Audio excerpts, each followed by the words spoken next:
कोण भाजपवाले? गोमूत्र शिंपडू म्हणून एका आमदारांनी भाजपच्या सांगितलं नाही. उद्धव साहेब कोण आहेत की तुमच्याबद्दल गोमूत्र शिंपडायचं म्हणून सांगताय? आणि म्हणून ज्यांची बुद्धी ही फक्त गोमूत्रा पुरेशीच आहे त्यांच्याकडून आम्हाला सर्टिफिकेट घेण्याची गरज नाही.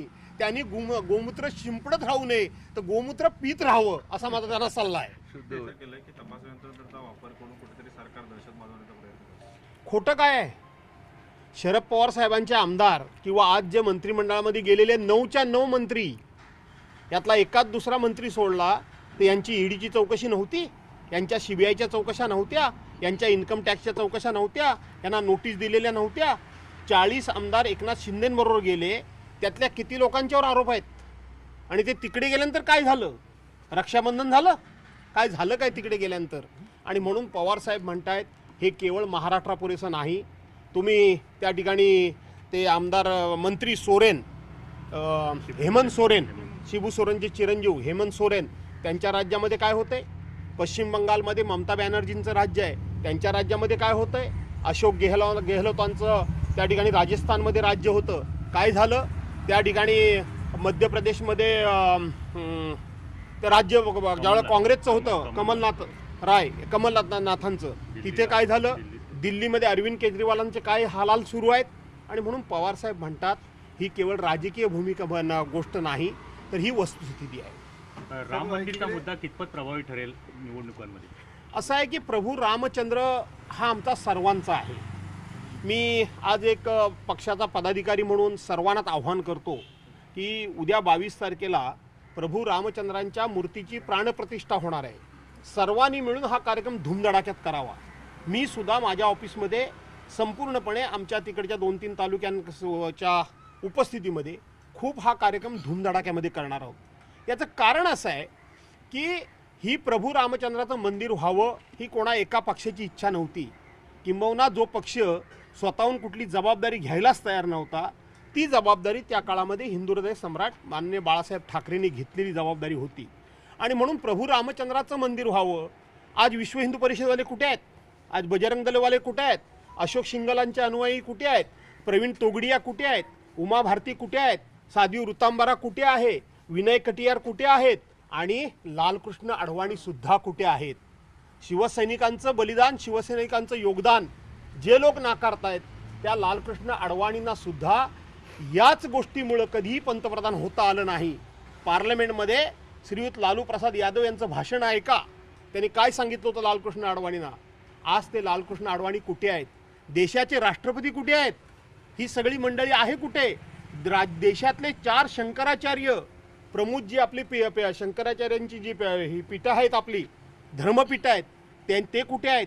आणि म्हणून हे सगळं डावलून ज्यांना हे राजकारणाकरता करायचं आहे त्यांना उत्तर देशातल्या जनतेनं हेच देणं गरजेचं आहे की राम हा सर्वांचा आहे. सर्वांनी मिळून हा आनंदोत्सव आपण साजरा करूया. ज्यांना कोणाला राम राजकारणाकरता वापरायचा आहे त्यांना राजकारणाकरता हा राम वापरता येणार नाही. तर राम ही आमची श्रद्धा आहे, राम आमची निष्ठा आहे, राम आमची भक्ती आहे, राम आमचं स्वप्न आहे. म्हणून सर्वांनी हा कार्यक्रम धूमधडाक्यात करावा की ज्यांचा हा राजकारणाकरता मतपेटी म्हणून राम वापरण्याचा ज्यांचा हेतू आहे तो स्पष्ट होणार नाही. तो स्पष्ट होणार नाही, साध्य होणार नाही. राम मंदिराचं निमंत्रण उद्योगातून आलेलं पाहायला मिळतंय.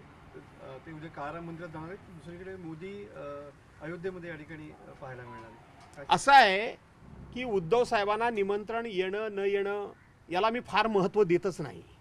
कारण शेवटी हा जर कार्यक्रम मोठ्या विशाल मनाने करायचं जर ठरवलं असतं तर याला निमंत्रण द्यायचं की त्याला निमंत्रण द्यायचं नाही हा भेदभाव झालाच नसता. पहिली गोष्ट काय झालं, आज अयोध्येमध्ये राम मंदिर होते कोणामुळे होत आहे? सुप्रीम कोर्टामुळे होते. अयोध्येमध्ये राम मंदिर होते ते कोणामुळे होत आहे? तर राम न्यास जो निर्माण केलेला आहे त्या न्यासामुळं हा ठिकाणी होतं आहे. परंतु काही पक्षाला असं वाटतंय की आम्ही प्रभू रामचंद्राच्या नावाने राजकारण करू, तर ते शक्य होणार नाही. त्यामुळं उद्धव साहेबांना निमंत्रण आलं काय नाही काय आलं काय याला मी फार महत्त्व देत नाही. एका जगानं आणि एका देशानं, अख्ख्या देशानं हिंदू हृदय सम्राट शिवसेना प्रमुखांना महत्त्व दिलेलं असल्यामुळं कुठल्या तरी एखाद्या 4-2 पक्षाच्या लोकांनी म्हणजे पक्षाच्या 4-2 लोकांनी त्याला महत्त्व दिलं नसेल तर त्याला माझ्यासारखा कार्यकर्ता फार काही महत्त्व देत नाही. सर, वेगवेगळे निमंत्रणाचा विषय आल्यानंतर उद्या शिंदे किंवा मंत्रिमंडळातले फडणवीस सर कोणीच या कार्यक्रमाला जाणार नाही आहेत. नाही, असं आहे की ते जाणार नाहीत का त्यांना कोणी येऊ नये म्हणून सांगितलंय हे मला माहीत नाही. त्यामुळं ते गेले तरीही आनंद आहे, नाही गेले तरीसुद्धा मला आनंद आहे. प्रभू रामचंद्राचं मंदिर उभं राहतं आहे याच्यामध्ये मला आनंद आहे. त्यामुळं कोण शिंदे गेले काय आणि मिंदे गेले काय आणि नाही गेले काय याचा फार विचार करण्याची गरज काय आहे असं मला वाटतच नाही. काळाराम मंदिरामध्ये उद्धव ठाकरे जाणार, तिथे सुद्धा भाजपने विरोध केलाय नाशिकमध्ये. कोण भाजपवाले? गोमूत्र शिंपडू म्हणून एका आमदारांनी भाजपच्या सांगितलं नाही. उद्धव साहेब कोण आहेत की तुमच्याबद्दल गोमूत्र शिंपडायचं म्हणून सांगताय? आणि म्हणून ज्यांची बुद्धी ही फक्त गोमूत्रा पुरेशीच आहे त्यांच्याकडून आम्हाला सर्टिफिकेट घेण्याची गरज नाही. त्यांनी गोमूत्र शिंपडत राहू नये तर गोमूत्र पीत राहावं असा माझा त्यांना सल्ला आहे. साहेब,